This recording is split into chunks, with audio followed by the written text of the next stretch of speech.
Hello guys to welcome back to my new video. ये video भी almost planning को ही लिंक करती है, लेकिन इसमें मैं आपको डिटेल में बताऊंगा कि आपने कौन कौन सी जगहों पे आप लोग जा सकते हैं और ट्रांसपोर्टेशन मैकेनिज़्म तुर्की में किस तरह का है और उसमें अकोमोडेशन आपको किस तरह की रहनी चाहिए। मैं आपको रिकमेंड करूँगा, बाकी आप लोग खुद उसमें देख लीजिएगा कि आप लोगों ने क्या करना है। मैं आपको जस्ट रिकमेंड करूँगा। तो प्रीवियस वीडियो में मैंने आपको बताया था कि आपने वीज़ा एप्लीकेशन और कुछ प्री रिक्विजिट्स हैं जो आपने ज़हन में रखने हैं, वो आपने प्लानिंग में उनको ज़रूर अपनी उसको चेकलिस्ट में रखिएगा। सब्सिक्वेंटली इस वीडियो में मैं आपको इन डिटेल भी बताने जा रहा हूँ कि तुर्की में आप कौन कौन सी इंपॉर्टेंट जगह हैं, जो रिकमेंडेड जगह हैं जो आपको जानी चाहिए। सो ये तुर्की का मैप है। दिस इज़ इस्तंबुल, जो कि मेन टूरिस्ट स्पॉट है तुर्की का, जैसे मैं आप सबको मालूम पता ही है। और इस्तंबुल इट्सल्फ बहुत ही बड़ा और वाइब्रेंट सिटी है। इसके लिए जो मेरे ख्याल में आपको एटलीस्ट 7 to 10 डेज़ चाहिए कि आप पूरा इस्तंबुल इसमें अच्छी तरह एक्सप्लोर कर सकें। अगर आपके पास 4 to 5 डेज़ हैं तो आप जल्दी में कुछ ना कुछ स्किप ज़रूर कर देंगे। So this is Istanbul. Generally अगर पाकिस्तान से जितनी भी फ़्लाइट्स हैं कराची से, वो इस्तंबुल में लैंड करती हैं। 2 एयरपोर्ट्स हैं यहाँ पे, मैं आपको बाद में डिटेल में बताऊँगा। इस्तंबुल में आपने अपनी प्लानिंग में इस्तंबुल में कुछ डेज़ अपने रखने हैं। उसके बाद सब्सिक्वेंटली यहाँ पे बुरसा है, ये थोड़ा सा हिस्टोरिकल सिटी है। इज़मीर है, और ये जो 2 सिटी है जनरली अगर आपके पास ज़्यादा दिन है तो आप इनको टच करें, अगर आपके पास कम दिन है तो मेरा ये आपको सजेशन है कि आप इन दोनों को स्किप करें। और इस्तंबुल में कुछ अर्सा स्टे करने के बाद आपने डायरेक्टली फ़्लाइट पकड़नी है यहाँ से, and you should land at Antalya. Antalya जो है इस्तंबुल के बाद दूसरा एक अच्छा टूरिस्ट एरिया है। यहाँ पे भी आपको काफ़ी अच्छा आपको टूरिस्ट स्पॉट्स मिलेंगे। तो ये पूरा इस्तंबुल है। और एक दफ़ा मैं आपको ओवरव्यू दे देता हूँ इस्तंबुल। ये जो नॉर्थ वाली सारी जगह हैं, ये सैमसन और साइनॉप, ये सारा ट्रैबज़ोन, ये सारा वो एरिया आप इसको कंसिडर कर लें कि ये जिस तरह हमारे पाकिस्तान में मरी है और कश्मीर है, ये नॉर्थ वाला जितना भी है ना इस्तंबुल का, तुर्की का, ये सारे इस तरह के एरियाज़ हैं। अगर आप इधर वेस्ट की तरफ जाएंगे तो ये इज़मीर एक बहुत ही इनका हिस्टोरिकल तो नहीं है कि भी अच्छी वाइब वाला सिटी है ये इनका, जिस तरह हमारा रावलपिंडी इस्लामाबाद है तो इस तरह इनका इज़मीर है। इज़मीर से आप जैसे ही नीचे आएंगे तो ये बोदरम और मरमरिस, फतेही, ये बहुत ही प्यारे यहाँ पे बीच स्पॉट्स हैं। तो ये सारे बीच स्पॉट्स हैं यहाँ पे टिल अलानिया।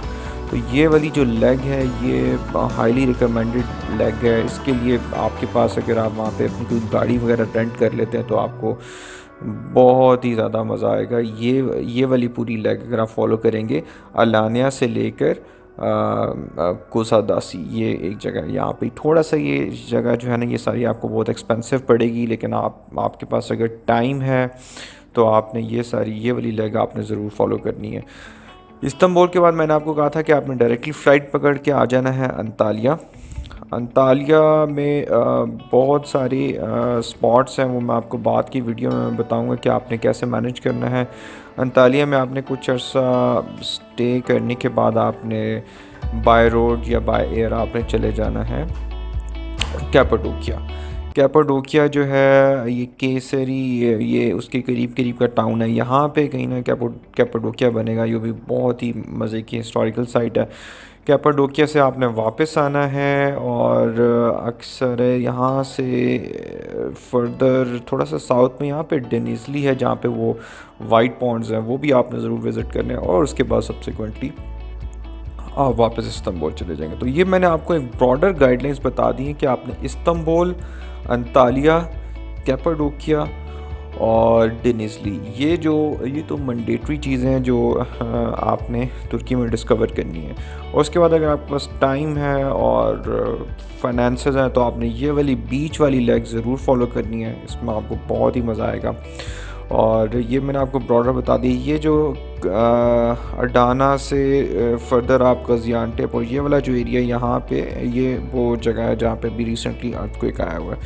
तो ये वैसे टूरिस्ट स्पॉट्स हैं भी नहीं, लेकिन ये जो मैंने आपको बाकी एरियाज़ बताएं, ये इसके अलावा अंकारा उनका एक बहुत ही ज़बरदस्त सिटी है। कोनिया आपको यहाँ पे बहुत ही हिस्टोरिकल और मुस्लिम वाइब मिलेंगी, बहुत ही ज़्यादा यहाँ पे मॉस्क वगैरह हैं आपको। तो इस जगह की एक अपनी वाइब है कोनिया की। तो ये अगर आपके पास टाइम है तो ये भी आप विज़िट कर सकते हैं। और ये मैंने आपको एक ब्रॉडर उसमें बता दिया। तो अगर हम डिटेल में जाएं इस्तांबुल, तो इस्तांबुल में बेसिकली ये जो एक यूरोपियन साइड है, ये गोल्डन हॉर्न है, इसके लेफ़्ट पे यूरोपियन साइड है और इसके राइट पे जो वेस्टर्न साइड। लेकिन इसमें जनरली जो अच्छा जो एरिया है फैमिलीज़ के साथ रहने वाला, वो है ये सुल्तान अहमद। ये एक टूरिस्ट एरिया है और यहाँ पे मॉस्क्स और ब्लू मॉस्क और इस तरह की जितनी भी चीज़ें हैं वो सारी इस जगह पे हैं। तो मेरी ये रिकमेंडेशन है कि आप यहाँ पे होटल्स वगैरह भी ठीक हैं। और अगर आप इस तरफ वेस्टर्न साइड पे जाएंगे यहाँ पे तकसीम स्क्वायर और इस तरह की चीज़ें, तो मैं वो रिकमेंड नहीं करूँगा। यहाँ पे इस तरह के क्लब्स और इस तरह की बहुत ज़्यादा चीज़ें। तो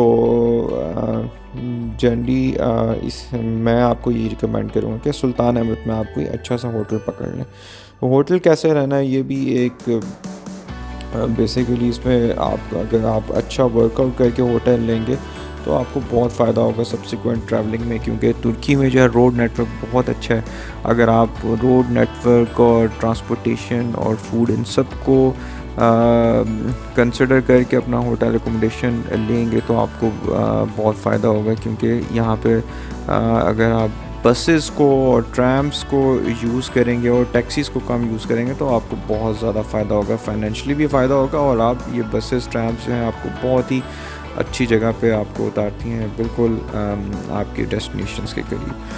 तो अभी हम देखते हैं कि 2 एयरपोर्ट्स हैं, जैसे कि मैं आपको पहले बता चुका हूँ। पहला एयरपोर्ट है इस्तांबुल इंटरनेशनल एयरपोर्ट, हवाली मानी कहते हैं इसको तुर्की में। तो ये एयरपोर्ट है। आप जब यहाँ पे जाते हैं, यहाँ पे जो अच्छी एयरलाइंस हैं वो जनरली आपको यहाँ पे पहुँचाती हैं। तो यहाँ से आपने ऑल द वे इस एरिया में आना है। अब इस एरिया में आना है तो उसके लिए मैं आपको जस्ट गूगल मैप्स जो है ना हाईली रिकमेंडेड है वहाँ पे यूज़ करना। फॉर एग्ज़ाम्पल मैं इसमें यहाँ पे कहता हूँ कि मैं एयरपोर्ट से जाना चाह रहा हूँ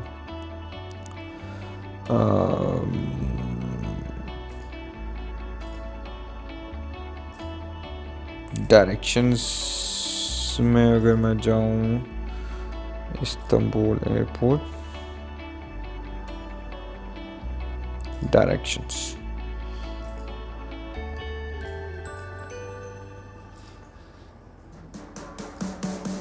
तो यहाँ पे मैं लिखता हूँ सुल्तान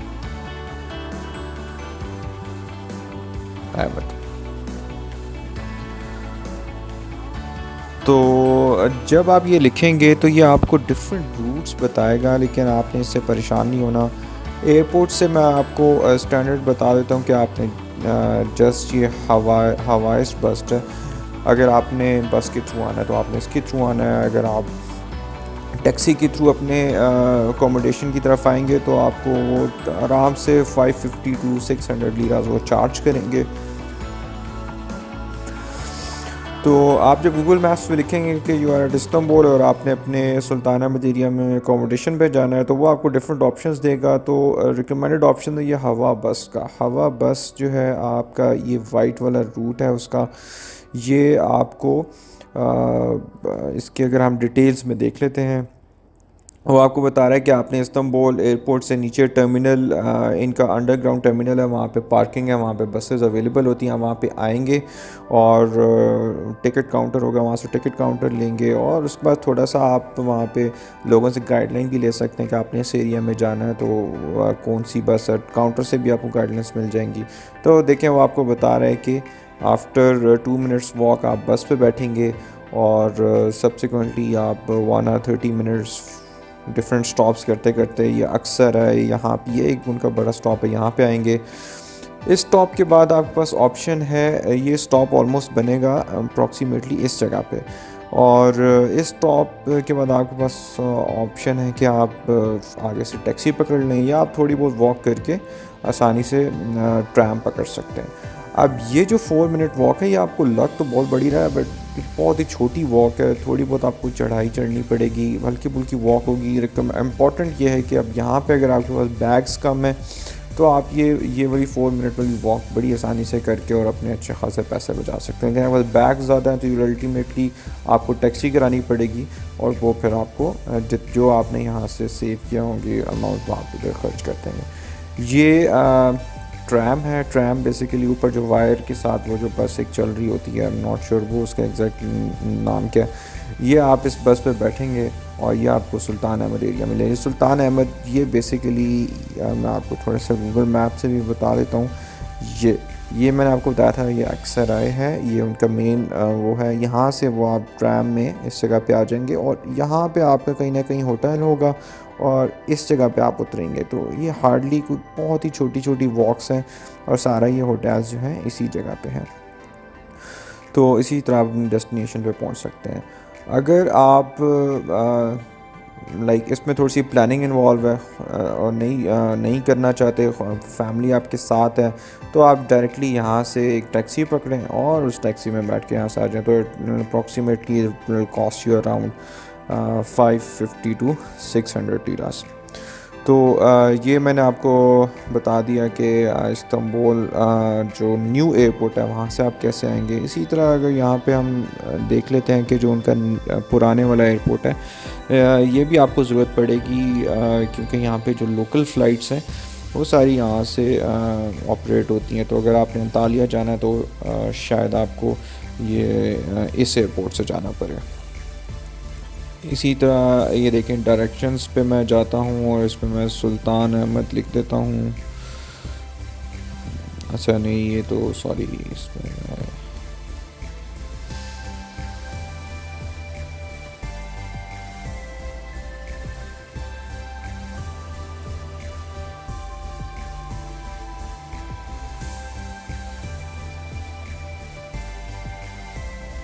अगेन देखें वो आपको डिफरेंट तरीके बता रहा है कि आप थोड़ी सी वॉक करें और इस बस पे बैठें, फिर इस बस पे बैठें।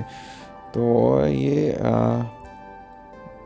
बहुत ही आसानी से आपको गूगल मैप वो सारा बताता हूँ। अगर हम इसमें इसकी डिटेल लेते हैं तो आपको बता रहा है किसी तरह ये जो 5 मिनट्स वॉक है ये जनरली जो अंडरग्राउंड या उनका जो टर्मिनल जहाँ पे टैक्सीज़ और बसेस वगैरह खड़ी होती हैं तो ये उस तक की वॉक है टर्मिनल से, ये तो आपको करनी पड़ेगी।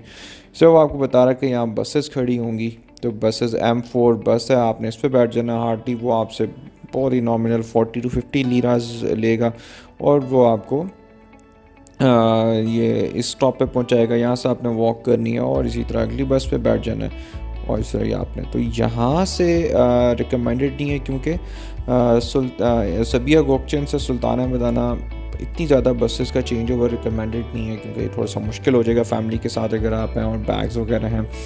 तो इसके लिए आप क्लोजेस्ट आप आ सकते हैं, मे बी आप इस पॉइंट तक आ जाएं बस के थ्रू और सब्सिक्वेंटली आप कोई टैक्सी पकड़ लें। तो ये आपने वहाँ पे मैनेज करना है डिपेंडिंग अपॉन योर कंफर्ट। तो ये सारा मैंने आपको बता दिया कि कैसे आपने जो एयरपोर्ट्स हैं वहाँ से आपने इस्तांबुल का जो मेन टूरिस्ट एरिया जो मैं ऑलरेडी आपको बता चुका हूँ, एक सुल्तान अहमद है ये गोल्डन हॉर्न के लेफ़्ट साइड पे, और एक ये तकसीम स्क्वायर वाला एरिया जो गोल्डन हॉर्न बेसिकली ये गोल्डन हॉर्न है उसके राइट साइड पे है।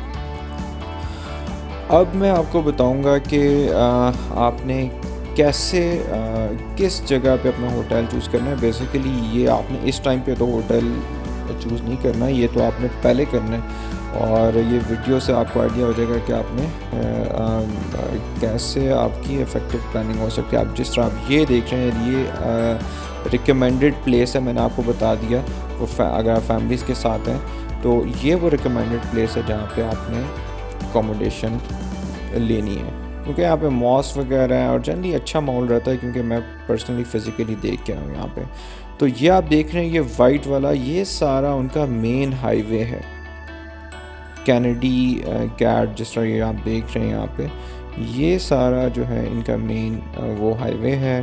तो अब आप देखें हाईवे के ऑब्वियसली हाईवे पे इनकी बसेस ऑपरेट कर रही हैं, तो इसमें तो कोई कन्फ्यूजन ही नहीं है कि हाईवे के पास पास आपने होटल लेना है।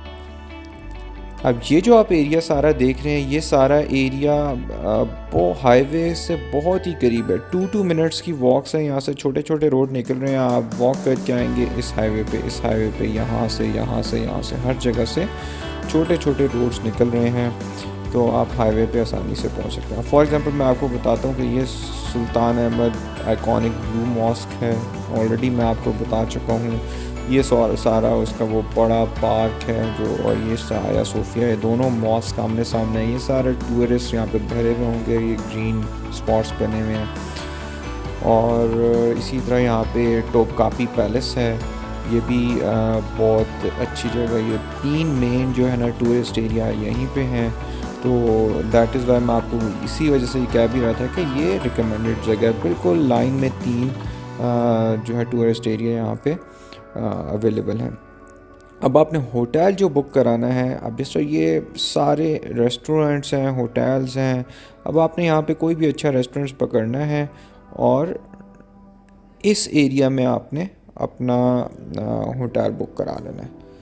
अब आप ये देख रहे हैं, ये रोड नीचे आ रहे हैं, नीचे आ रहे हैं, यहाँ से you will somehow and up at this. अब इस एरिया में आप ये देख रहे हैं कि ये जो जगह है ये ऊपर सारा टूरिस्ट होटल्स की तरफ जा रहा है। तो any hotel around this area like hotel Amira ये है, और इस जगह पे आप जब जूम इन करेंगे तो will find lot of hotels. और आप अगर इसको booking.com और agoda.com में जाएंगे तो आपको वहाँ पे भी इसी तरह ये बहुत सारे होटल्स नज़र आएंगे। ये 3 स्टार 3 और एटलीस्ट आपको 4 स्टार अबव आपने कोई भी होटल बुक करा लेना। तो और यहाँ से आप वॉक करके आएंगे तो ये सारे बस टर्मिनल्स हैं, ये सारे। अब मैं आपको अपना पर्सनल एक्सपीरियंस बताता हूँ कि मेरा होटल ये इस रोड के ऊपर मेरा होटल था, और मैं क्या करता था कि आई जस्ट यहाँ से पैदल चल के हम रोज़ाना सुबह सुबह फजर के टाइम यहाँ जाके बैठ जाते थे, शाम के टाइम यहाँ घूमते फिरते रहते थे, और यहाँ से हम निकलते थे हम, और just will come to this road, और ये इनका बस स्टॉप है। इस बस पे बैठ के आप पूरे इस्तांबुल में कहीं भी जा सकते हैं। सो हम इस बस पे बैठते थे ऑल अलॉन्ग दिस, हम बस में ही बैठे रहते थे एंड हम ट्राई करते थे कि यार पूरा इस्तांबुल घूमने। तो जहाँ इस बस का एंड स्पॉट होता था हम बाजू का वहाँ भी चले जाते थे। तो इस बस में हार्डली आप एक दफ़ा वो टिकट बनाएंगे तो it cost hardly around 15 to 18 लीराज हमारा कटता था, और हम बस में ही बैठे रहते थे, और इतना मज़ा आता था इस बस के अराउंड। ये अलॉन्ग द सी आप ट्रैवल कर रहे होते थे, आप यहाँ से ट्रैवल करके यहाँ जाएं वापस आएँ, ये पूरा आप अलॉन्ग द सी ट्रैवल करें। It will be a life time experience, आपको बहुत मज़ा आएगा बस के अंदर बैठ जाएं। लेकिन वो अगर आपके पास फारिग टाइम है तो आपने तब करना है। अच्छा, ये मैंने आपको बता दिया कि यहाँ से आप आएंगे और आपने इस बस में बैठना है और आपने कहीं भी चले जाना है। तो अब फॉर एग्ज़ाम्पल आपने कहीं आइलैंड्स वगैरह जाना है, तो ये जो है ना, आपको एक और इम्पोर्टेंट बात बताने लगा हूँ। ये एमिनोनो वाला जो एरिया है, यहाँ से फेरीज़ चलती हैं, तो ये भी बहुत इम्पोर्टेंट एरिया। आप फेरी पे बैठ के जो इस बॉस्फोरस क्रूज़ है वो भी इसी इलाके से चलती है। इसके अलावा जो आइलैंड्स वगैरह हैं, जो मैं सब्सिक्वेंटली आपको बताऊंगा कि वो 5-6 आइलैंड्स हैं, वहाँ भी आप इस्तांबुल में रह के वो प्रॉपर प्लानिंग के थ्रू जा सकते हैं। तो उसके वो भी इसी एरिया में। तो आप बस अगर आप यहाँ पे हैं, फॉर एग्ज़ाम्पल आपका कहीं होटल है, बस पे बैठेंगे, आप आराम से यहाँ पे उतरेंगे और अपने फेरीज़ वगैरह ले लेंगे। इसी तरह अगर आप बस पे बैठेंगे, यहाँ से आप आएंगे और इधर उतरेंगे, यहाँ कोई ना कोई स्टॉप होगा जो आपको इस ब्रिज के ऊपर से आपको इस साइड पे ले जाएगा। तो यहाँ पे आपका ये गलाटा टॉवर, तकसीम स्क्वायर, ये सारी जगह। तो कहने का मतलब ये है कि अगर आप बसेस के करीब मतलब रोड के करीब हैं, तो आप बसेस को बहुत इफ़ेक्टिवली यूटिलाइज़ करके अपना बहुत पैसे बचा सकते हैं। अगर आप 16-17 लीराज में यहाँ पहुँचेंगे, अगर आप यहाँ से अपनी कोई टैक्सी या कुछ राइड पकड़ेंगे तो it will cost you around 300 liras, sometimes 400 liras. तो यह मैंने आपको फ़ायदे बता दिए हैं कि कैसे आपने अकोमोडेशन लेनी है। इस्तांबुल को कवर करना बहुत ही मुश्किल हो जाता है। अगर आप ईस्टर्न साइड पे रहते हैं तो आपने फ़र्स्ट गो में ही फर्स्ट डे आपने ये वाली जो दो मॉस्क हैं, बेसिकली ये एक चर्च है, इसको चर्च था हिस्टोरिकल, फिर वो मॉस्क बन गई, तो ये दो चीज़ें आपने कवर करनी है एक ही गो में। ये थोड़ा सा दूर हो जाता है, लेकिन आप कोशिश करें कि सुबह के टाइम आप ये दो विज़िट करें, फिर आगे तोपकापी पैलेस ये भी विज़िट कर लें। सब्सिक्वेंटली आप यहाँ पे वॉकवेज बने हुए हैं, बहुत ही ज़बरदस्त अच्छी वाइब्स आती हैं, प्यारे प्यारे और अच्छे कैफ़ेज़ बने हुए हैं, होटल्स बने हुए हैं। तो आप ये सारा यहाँ पे घूमते फिरते रहेंगे तो आपको पता भी नहीं चलेगा कि आपका पूरा दिन गुजर गया।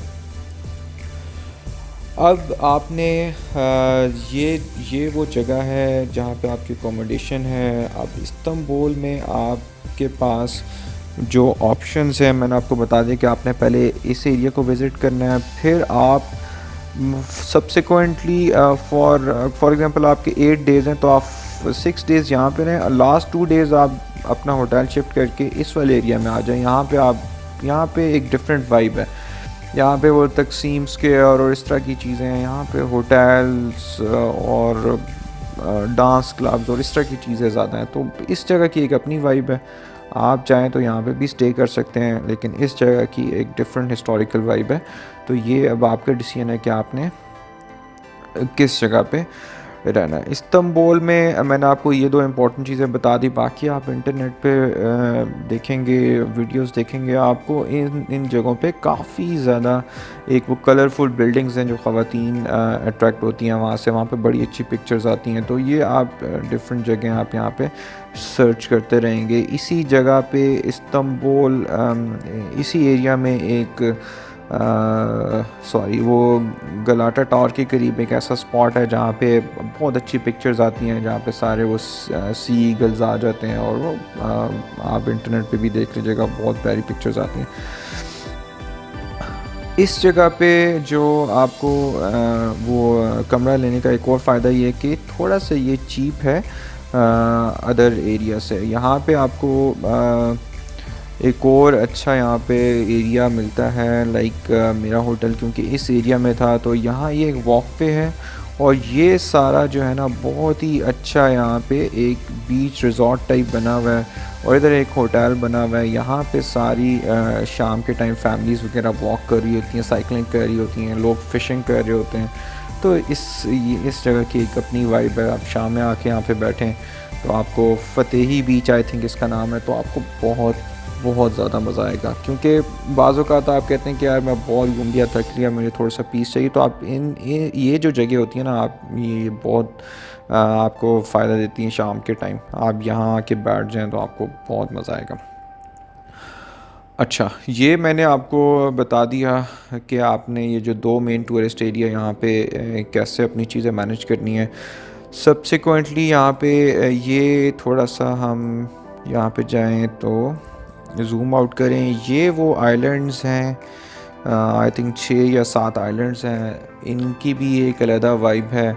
मैं इनमें से आई थिंक बोयुकदा आइलैंड में गया था।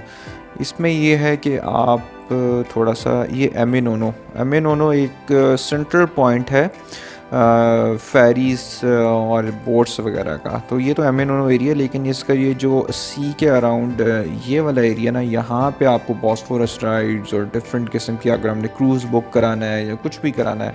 सिमिलरली ये काराकोय ये वाला जो एरिया है, इस जगह पे भी इसी तरह शिप्स वगैरह, क्रूज़ेज़ और ये सारी चीज़ें अवेलेबल हैं। तो आपने यहाँ पे आना है और किसी भी फेरी राइड पे आपने पकड़ना है, और देखेंगे आपके डिफरेंट टूर्स होंगे वहाँ पे। तो आपने एक राइड पकड़नी है। फॉर एग्ज़ाम्पल आप यहाँ पे स्टे कर रहे हैं, यहाँ से आपको मैंने जैसे बताया था आपने बस पकड़नी है और ऑल द वे यहाँ पे बस के थ्रू उतरना है। बस आपको वहीं उतारेगी जहाँ से आगे शिप्स चल रही हैं। तो आपने शिप में उसका कोई भी पैकेज ले लें, वो आपको डिफरेंट टाइम्स में वो हर घंटे बाद शिप्स चलती हैं। तो उस शिप में बैठ के आप ये सारा जो है ना, आप जब यहाँ से गुजरेंगे तो ये सारा इस्तांबुल आप देख रहे होंगे। तो ये इस्तांबुल का ये वाला एरिया बेहतरीन आपको वाइब्स आएंगी, बेहतरीन ये कुछ कैसल्स वगैरह आएंगे। आप यहाँ से आके आइलैंड आपने ख़ुद चूज़ करनी है, वो आपको डिफरेंट आइलैंड्स के पे स्टॉप्स करेंगे। आपने अपनी मर्ज़ी की कोई भी एक आइलैंड पकड़ लें और एक आइलैंड से घूम के अगली शिप आए तो उसी पे बैठ के उसी टिकट में आप अगली आइलैंड पे जा सकते हैं। तो अब हम मिडवे कहीं या एंड पे यहाँ रुक गए थे, तो आइलैंड पे आप रुकें, पूरा दिन आप आइलैंड पे स्टे करें और शाम के टाइम वही शिप जब वापस जा रही होगी तो उसी टिकट पे आप शिप पे बैठ के वापस चले जाएँ। तो आपने अपने इस्तांबुल के ट्रिप में एक दिन रखना है जिसमें आप कोई ना कोई एक आइलैंड जो है ना वो कंप्लीट घूम लें। आइलैंड की एक अलग ही वाइब है, आप वहाँ पे जाएंगे तो आपको आइडिया हो जाएगा। बहुत अच्छे एक विलेज टाइप का सीन है वहाँ पे, छोटे छोटे घर बने हुए हैं अच्छे कलरफुल से, और होटल्स हैं वहाँ पे और ये सारा। तो आपको उसका भी बहुत ही मज़ा आएगा।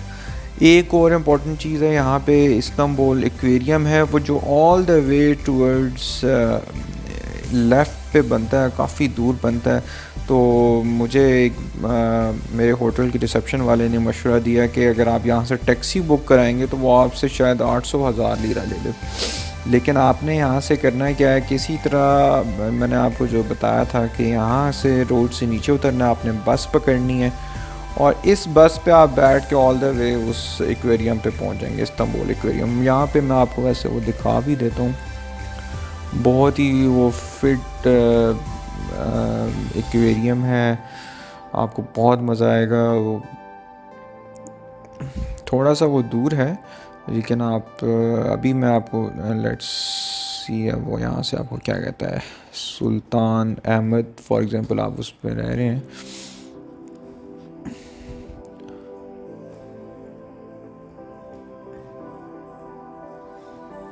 ये देखें, जैसे मैं आपको बता रहा था कि ये ऑल द वे ये बैरी कॉय कोई जगह है। ये जो राइड है ये एक बहुत ही मेमोरेबल राइड है। अगर आप इस अलॉन्ग द कोस्ट लाइन या ट्रैवल करेंगे तो आप यकीन माने आपको बहुत मज़ा आएगा। यहाँ पे बहुत अच्छे वॉकवेज बने हुए हैं और हाई राइज बिल्डिंग्स बनी हुई हैं अलॉन्ग द बीच, तो इस जगह की एक अलग ही वाइब है। इसी तरह ये आपको बता रहा है कि यहाँ से आप डिफरेंट ऑप्शंस वो दे रहा है कि आप फॉर एग्ज़ाम्पल फ़र्स्ट ऑप्शन देख लेते हैं, सुल्तान अहमद से वो कह रहा है कि आप इस जगह वॉक करके आएँ, फिर B1 बस पकड़ें और फिर इस तरह वॉक करें तो आप एक्वेरियम पहुँच जाएगा। लेकिन इस जगह पे वो वाला ऑप्शन नहीं दे रहा जो कि मैंने ऑप्शन लिया था। मुझे किसी ने गाइड किया था कि आप यहाँ से इस अपने होटल फॉर एग्ज़ाम्पल यहाँ से आप बस में बैठें, या फिर दूसरा ऑप्शन है यहीं से आप ऊपर जाएं और इस जगह पे